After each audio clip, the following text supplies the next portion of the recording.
რუსეთში ჩატარებულ კარატე კომბატის ღონისძიებაში მონაწილე ქართველები ქართული დროშის გარეშე წარადგინეს. დროშა არც მათი სახელის გასწვრივ იყო დატანილი. ღონისძიებაში ორი ქართველი UFC-ს ყოფილი მებრძოლები ლიანა ჯოჯუა და გურამ ქუთათელაძე მონაწილეობდნენ.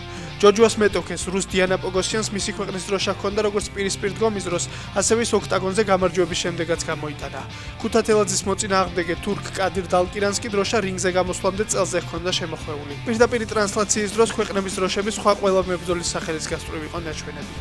ხვალ საქართველოს ეროვნული ნაკრები წლის პირველი გამარჯვების მოპოვებას შეეცდება. ქართველი ფეხბურთელები ამ ხარაგურ მატჩში ლიეტუვას სტუმრად დაუპირისპირდებიან. საქართველოს მარტში პირველი შეხვედრა ისრაელის წინააღმდეგ ფრედ 2-2 ითამაშა.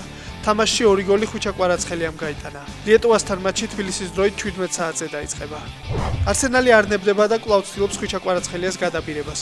ლონდონური კლუბის სურვილის შესახებ იტალიელი ჟურნალისტი ნიკოლ სკირა წერს.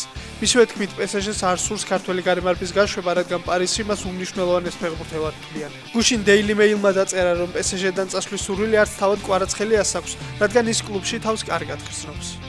სანდრო მამუკელაშვილის ტორონტო რეპტორსმა New Orleans Pelicans-ი დაამარცხა და მიმდინარე სეზონში 51 გამარჯვება მოიპოვა. ქართულმა კალათბურთელმა შეხვედრაში 18 ქულა, 9 მოხსნა, 2 პასი, 1 ჩაჭრა და 1 დაფარება დააგროვა.